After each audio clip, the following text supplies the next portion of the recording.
અમે તમારી જેલોથી ડરવાવાળા લોકો નથી. અમે તમારી ખોટી એફઆઈઆરોથી, તમારા તડીપારોથી, તમારી પાસાઓથી ડરવાવાળા લોકો નથી. મારે પોલીસ અધિકારીઓને પણ વિનંતી છે, તમે એવા ભાજપના લોકોના હાથાઓ બનવાનું બંધ કરો. તમે સંવિધાનના શપથ લઈને આવેલા છો.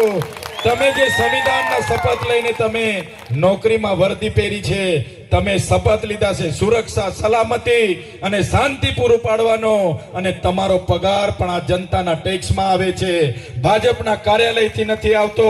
એટલે મારે એમને પણ વિનંતી છે, જે પણ પોલીસ અધિકારીઓ આ પ્રકારના અમારા લોકોને હેરાન કરશે, ત્યારે આ છેલ્લી ચેતવણી છે. અને પછી જો કંઈ આવું થશે તો આ ચૈતર વસાવાની આગેવાનીમાં અહીંયા લાખો આદિવાસીઓ ભેગા થશે. અમને પણ આ હર્ષભાઈ સંઘવી, એના મુખ્યમંત્રી ભૂપેન્દ્રભાઈ પટેલ દ્વારા પોલીસનો ઉપયોગ કરીને કહેવામાં આવ્યું કે ચૈતર વસાવા 1 કિલોનો કાચનો ગ્લાસ માર્યો માથામાં. મારા વડીલો બેઠા છે, મારા યુવાનો બેઠા છે. આ ચૈતર વસાવાની શરીરમાં આદિવાસીઓનું ખૂન છે, અને જો ચૈતર વસાવા 1 કિલો કાચનો ગ્લાસ કોઈના માથામાં મારે ને, એ વ્યક્તિ ટાટા બાય બાય કરીને સીધો ઉપર જતો રહે. પણ વગર ગુને વગર મારા પર એફઆઈઆર કરી મને જેલમાં નાખ્યો, અને ત્યાં જેલોથી ડરાવવાની વાત કરવામાં આવી.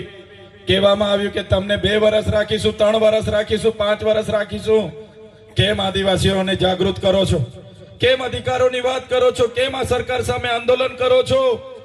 ત્યારે જેલમાં હતા ત્યારે પણ એ ભાજપના નેતાઓને, એમના પોલીસ અધિકારીઓને કીધું હતું, અમારા રૂપસિંહ નાયક હોય, અમારા પૂર્વજ ભગવાન બિરસા મુંડા હોય, અમારા અધિકારો માટે લડતા લડતા ફાંસીના માંચડે અને જેલમાં શહીદ થયા છે.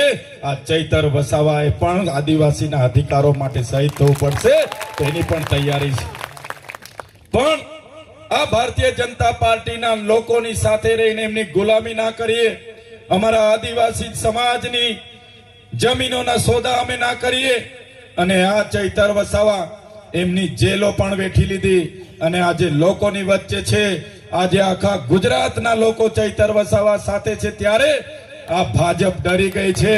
એમને ખબર પડી ગઈ છે કે આ ચૈતર વસાવાને પાડી દો. આ તો 3 વર્ષ થયા ધારાસભ્યમાં, અને આખા ગુજરાતમાં ફરે છે. આ ચૈતર વસાવાને પાડી દો એવું ભાજપ વાળા કહે છે કે અમને નહીં રોકશો. એ જો 15-20 વર્ષ રાજનીતિમાં ટકી જશે તો આપણા બધાના છોતરા નીકળી જશે એવું ભાજપ